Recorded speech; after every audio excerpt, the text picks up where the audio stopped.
En 2023, les enfants et les femmes représentent au Cameroun 77% des personnes ayant besoin d'une aide humanitaire. Il y a des enfants et des femmes déplacés, il y a des enfants et femmes déplacés mais qui sont retournés dans leur village d'origine. Il y a aussi des femmes et des enfants réfugiés qui ont fui des événements, que ce soit désastres ou violences dans d'autres pays, et qui sont accueillis généreusement au Cameroun, mais qui ont aussi besoin de notre action qui vient en soutien et en complément de l'action du gouvernement.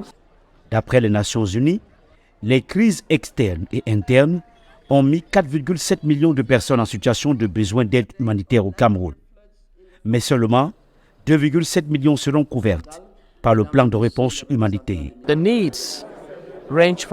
Les besoins varient de l'insécurité alimentaire, la protection aux problèmes liés à l'habitat, à l'assainissement de l'eau et de tous les besoins concernant les violences basées sur le genre.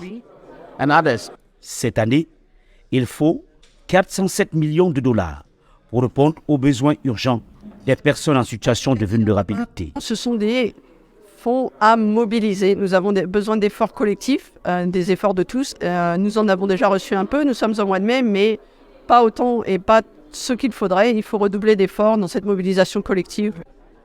Les autorités camerounaises ont annoncé leur intention de continuer à mettre des moyens pour des personnes en détresse sur leur territoire.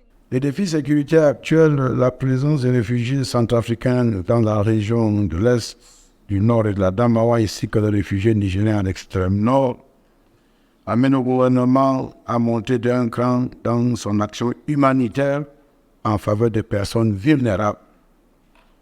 Ceci implique en effet un plus grand engagement tant du gouvernement que des partenaires dont l'accompagnement ne nous a jamais fait défaut. Mais l'assistance humanitaire est sous-financée au Cameroun.